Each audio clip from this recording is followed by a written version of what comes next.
জন্মাষ্টমীর পুজোটা অনেক দিন ধরে ইচ্ছে ছিল একটু বড় করে ভালো করে করব। প্রতি বছরই মা ঘরে অল্প করে করে, কিন্তু আমার একটু ইচ্ছে ছিল ঘরে সব রকম গোপুর পছন্দের খাবার করব, নন্দভোগ করব।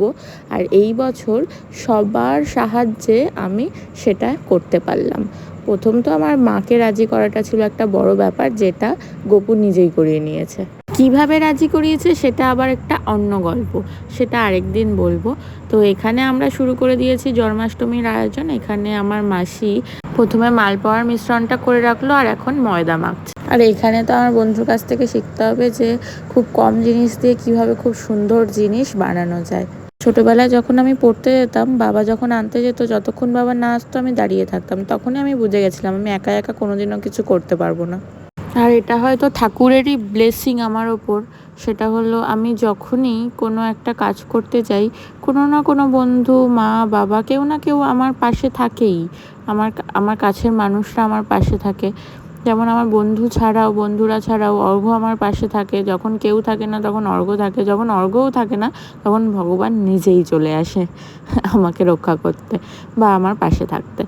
তো এখানে মাসি নাড়ুর পাক দিচ্ছে, আর এরপরেই শুরু হয়ে গেল তালের জন্য তাল মাখাটা। আমি মা কাজ করছে আর ভাবছিলাম, মা বলছিল মা পারবে না, কি জানি মা কত পারবে। সত্যি বলছি, পুজোর আগের দিন পর্যন্ত আমার খুব টেনশন ছিল।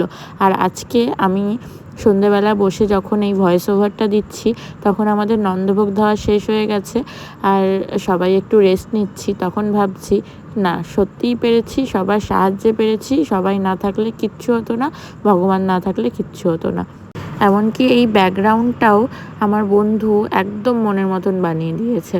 যখন আমি ভেবেছিলাম যে একটা ঠাকুরের জন্য সুন্দর ব্যাকগ্রাউন্ড করব, মনে মনে ঠিক এমনটা ভেবেছিলাম, যেটা সামান্য একটু ইনস্ট্রাকশান দিতে হঠাৎ করে ঠাকুর জানি না আমার বন্ধুকে ম্যাজিক করিয়ে দিল। এত সুন্দর বানিয়ে দিল যে পুরো মনের মতন হয়েছে। আর এই মেয়েটাকে দেখছেন তো, এ সারা দিন বকবক করে, সারা দিন কাজ করে, কাজে ওর কোনো ক্লান্তি নেই। আর সারা দিন আমার সাথে গল্প করে, সারা দিন আমার সাথে মজা করে।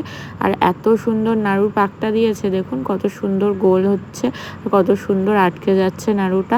খুব সুন্দর করে সব কিছু করেছে। আর এত সুন্দর তালের বড়াগুলো করেছিল, আমার মাও বলছিল সত্যি বৈশালী, তুই খুব সুন্দর তালের বড়া করেছিস। তারপরে আমরা সবাই মিলে লুচিটা ভেজে নিলাম। আর লুচিটা ভাজার পরেই চলে গেলাম গোপুর সাজগোজের জিনিসপত্রগুলো রেডি করতে।